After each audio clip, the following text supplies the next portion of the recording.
এখানে রেস্টুরেন্টের মতন ভেজ মাঞ্চুরিয়ান 3 চামচ তেলে কিভাবে বানাচ্ছি হেলদি প্রসেসে। তো পুরো প্রথম থেকে লাস্ট পর্যন্ত ভিডিওটা দেখতে থাকো না টেনে, ঠিক আছে। এখানে আমি আমার পছন্দ মতন সবজি নিয়েছি, তোমরা চাইলে তোমাদের পছন্দ মতন সবজি নিতে পারো।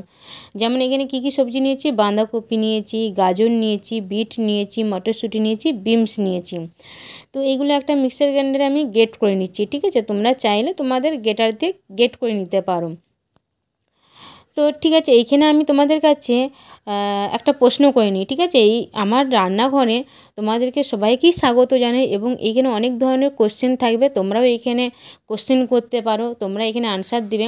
যেটা আজকের কোশ্চেন হচ্ছে, দেখো আমাদেরকে শরীরকে সুস্থ রাখার লেগে কী কী করণীয় উচিত, তোমরা অবশ্যই প্রত্যেকেই আনসারটা দিবে, ঠিক আছে। তো মাঞ্চুরিয়ান বানানোর সময় দেখা যায় অনেক সময় ভেজের যে জলটা বার হয় সেটা ফেলে দেওয়া হয়, কিন্তু আমি এখানে ভেজের জল এক্সট্রা বার করব না, আর এটা আমি ফেলাবও না। কেননা প্রত্যেকটা ভেজিটেবিলের যে নিজস্ব ময়েশ্চারাইজার থাকে সে অবশ্যই সেটার মধ্যে কিছু না কিছু ভিটামিন থাকে, কিছু না কিছু মিনারেল থাকে, তাহলে ফেলে দিলে আমার হাফটা ভিটামিন এবং মিনারেল বেরিয়ে যায়। তো এইখানে আমি কী কী উপকরণ দিয়েছি সেটা আমি বলে দিচ্ছি। চিলি ফ্লেক্স দিয়েছি এবং গোটা জিরে ভেজে রেখেছিলাম, তার গুঁড়োটা দিয়েছি, ঠিক আছে। আর এখানে আমি স্বাদ মতো নুন দিয়ে দিয়েছি আর চিনি দিয়ে দিচ্ছি। তোমরা চাইলে এখানে চিনিটা অ্যাভয়েড করতে পারো। আর হেলদি প্রসেসে বানানোর লেগে আমি এখানে চালের গুঁড়ো দিয়েছি, তোমরা চাইলে এখানে ওটস বা বেসন দিতে পারো। এখানে কিন্তু আমি ময়দা বা কর্নফ্লাওয়ার ইউজ করিনি, কেননা দেখো আজকাল আমরা প্রত্যেকেই জানি রিফাইন জাতীয় খাবারটা যতটা কম খাবে ততটা আমাদের শরীরের পক্ষে ভালো। আর ময়দাটা কিন্তু বেসিক্যালি পাওয়ার পরে রিফাইন জাতীয় খাবারের মধ্যে, তো আমরা প্রত্যেকেই জানি। চিনিটাও পড়ে, তো যারা চাইছো চিনিটা অ্যাভয়েড করতেই পারো না আসে, ঠিক আছে। তো এটা টেস্ট হওয়ার লেগে আমি একটু চিনিটা দিয়েছিলাম। তো এটা মাঞ্চুরিয়ানের যে মাখাটা রেখেছিলাম আমি, সেটা আমি শেপ দিয়ে দিচ্ছি, সার্কেলে করে নিচ্ছি। তোমরা চাইলে এইখানে গোল আকারেও দিতে পারো। এখানে আমি সার্কেল করে এটা ভাপিয়ে নেওয়ার পর আমি স্কোয়ারে কেটে নেব। তোমরা চাইলে গোল আকারে বল করে করে এটা ভাপিয়ে নিতে পারো। তোমাদের পছন্দ মতন তোমরা শেপ নিতে পারো বা করে নিতে পারো। আর এইখানে দেখাচ্ছে দেখো লালটা বিটটা দেওয়ার কারণে হয়েছে, এটা যখন ভেপে সিদ্ধ হয়ে যাবে, তখন সিদ্ধ হয়ে যাওয়ার পর এটা লাল এতটা কালারটা থাকবে না, এটা হালকা হয়ে যাবে, কালারটা চেঞ্জ হয়ে যাবে। তো অবশ্যই তোমরা কমেন্টের মাধ্যমে অবশ্যই আনসার দিবে। আর জানো কি তোমরা বিট খাওয়া আমাদের শরীরের পক্ষে কতটা ভালো, বিশেষ করে হাই প্রেশারের মানুষদের জন্য। দেখুন হাই প্রেশারের মানুষদের কীভাবে কী প্রসেসে যদি বিটটা খায় আমাদের নর্মাল প্রেশার হয়ে যায়, সেটা জানার লেগে অবশ্যই তোমরা কমেন্ট করতে থাকো। তোমরা যদি কমেন্ট করো তবেই আমি আনসারটা দেবো, কীভাবে আমরা কী প্রসেস করে আমরা বিটটা খেলে তবে আমাদের হাই প্রেশার কমতে থাকে বিনা ওষুধ খেয়ে। তো চলো এখানে আমি স্কোয়ার শেপ দেওয়ার লেগে আমি কেটে নিচ্ছি। এটা আমি সিদ্ধ করে ঠান্ডা করতে দিয়েছিলাম। তো দেখো আমি খুন্তি করে তুলে নিচ্ছি এখানে। তোমরা চাইলে এইভাবেও করতে পারো, আর তোমরা যেভাবে তুলতে চাইছো তোমরা তোমাদের পছন্দ মতন তুলে নেবে।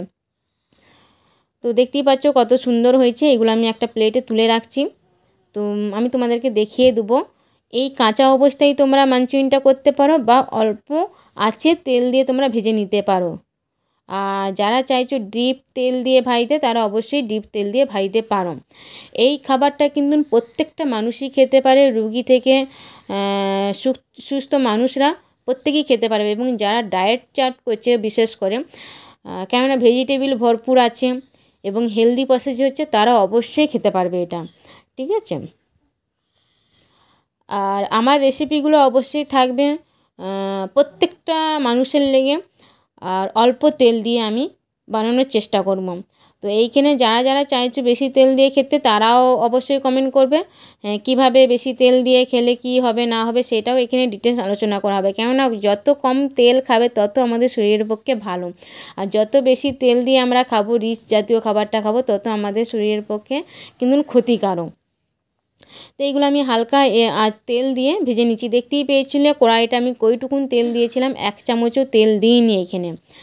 তো এইখানে তোমরা চাইলে ননস্টিকের তাওয়াতে করে নিতে পারো। এইখানে আমি কিন্তু এই কড়াইটাই নিয়ে নিয়েছিলাম, যেহেতু গ্রেভি করব বলে এই কড়াইটা আমি নিয়ে নিয়েছিলাম।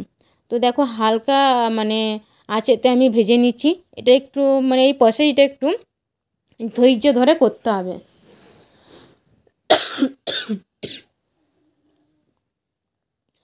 একটু হাতে সময় নিয়ে ধৈর্য ধরে করতে হবে অবশ্যই।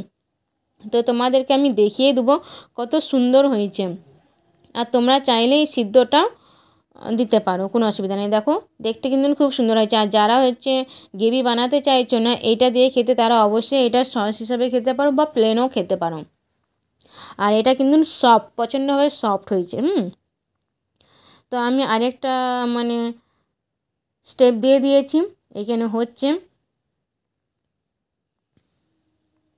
আর অবশ্যই যাদেরকে কাছে এই ভিডিওটা ভালো লাগছে অবশ্যই তোমরা কমেন্ট করবে এবং তোমরা শেয়ার করে দেবে।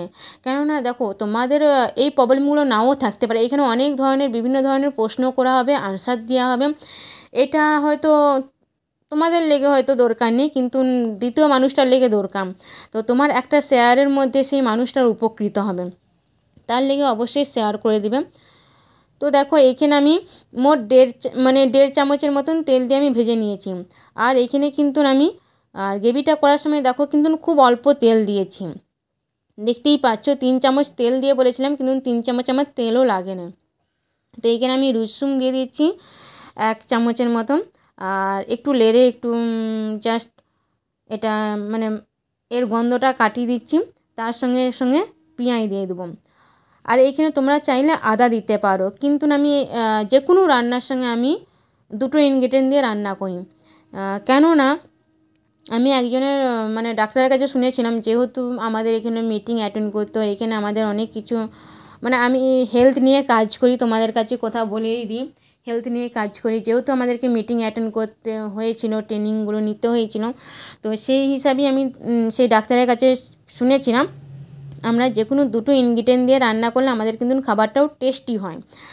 আর আমরা যদি 3টে ইনগ্রেডিয়েন্ট দিয়ে রান্না করি, 2টো ইনগ্রেডিয়েন্ট আমাদের শরীরের মধ্যে যায় আর একটা ইনগ্রেডিয়েন্ট নষ্ট হয়ে যায়। তাহলে নষ্ট যেহেতু হয়ে যায়, সেহেতু ওয়েস্টেজ করে তো কোনো লাভ নেই, তার জন্যই 2টো ইনগ্রেডিয়েন্ট দিয়েই রান্না করি। তোমরা প্রত্যেকটা রান্নাই করে দেবে, টেস্টিও হয় কিন্তু। এইখানে আমার হাতের তৈরি করা টমেটো সস দিয়ে দিয়েছি, আর সোয়া সস দিয়ে দিয়েছি। আর এইখানে কিন্তু আমি চিলি ফ্লেক্স দিয়ে দেবো, তোমরা চাইলে দিতে পারো, না চাইলে অ্যাভয়েড করতে পারো। আর এইখানে আমি 1 চামচের মতন সে ভেজে রাখা জিরে গুঁড়োটা দিয়ে দিয়েছি। আর এইখানে কিন্তু আমি নুন দিচ্ছি না, এইখানে কিন্তু আমি জলটা বেশি পরিমাণ দিচ্ছি, তারপর ফুটিয়ে নেব। এইখানে যা জল দেওয়ার তোমরা দিয়ে দিবে। মাঞ্চুরিয়ানগুলো দেওয়ার পর জল দিলে কিন্তু মাঞ্চুরিয়ানগুলো নষ্ট হয়ে যাবে, ঘেটে যাবে, কেননা ভেজ মাঞ্চুরিয়ান একই নরম। ঠিক আছে, এখানে আমি চিনি দিয়ে দিচ্ছি, তোমরা চাইলে এখানে চিনিটা অ্যাভয়েড করতেই পারো, কোনো অসুবিধা নেই। আর ধনে পাতা দিয়ে আমি মাঞ্চুরিয়ানগুলো দিয়ে দিচ্ছি, দেখতেই পাচ্ছ। আর মাঞ্চুরিয়ানগুলো দেওয়ার পর কিন্তু বেশি ফুটাবে না আর বেশি লাড়বেও না, কেননা তাহলে গ্রেভিটা খুব টাইট হয়ে যাবে। আর হালকা হাতেতে আমি লেড়ে দিচ্ছি, হালকা হাতেতেই লাড়বে, নাহলে মাঞ্চুরিয়ানগুলো ভেঙে যাবে। তো আমি একটা প্লেটে সাজিয়ে নিয়েছি, দেখো কত সুন্দর দেখতে হয়েছে না, এবং খেতেও কিন্তু টেস্টি হয়েছে, হেলদি হয়েছে। তোমরা একটু ঘরে করে দেখো, প্রত্যেকটা মানুষই খেতে পারবে। তো এইখানে আমি ভিডিওটা শেষ করব। তো এই যেগুলো প্রশ্নগুলো করলাম তোমরা প্রত্যেকেই আনসার দিবে কিন্তু অবশ্যই। আমি একটা প্রশ্ন করি, শরীরকে সুস্থ রাখতে গেলে কি কি করণীয় উচিত? তোমরা এই আনসারগুলো অবশ্যই কমেন্টের মাধ্যমে দিবে, তারপর আমি আনসারটা বলবো। ওকে, চলো, বাই বাই।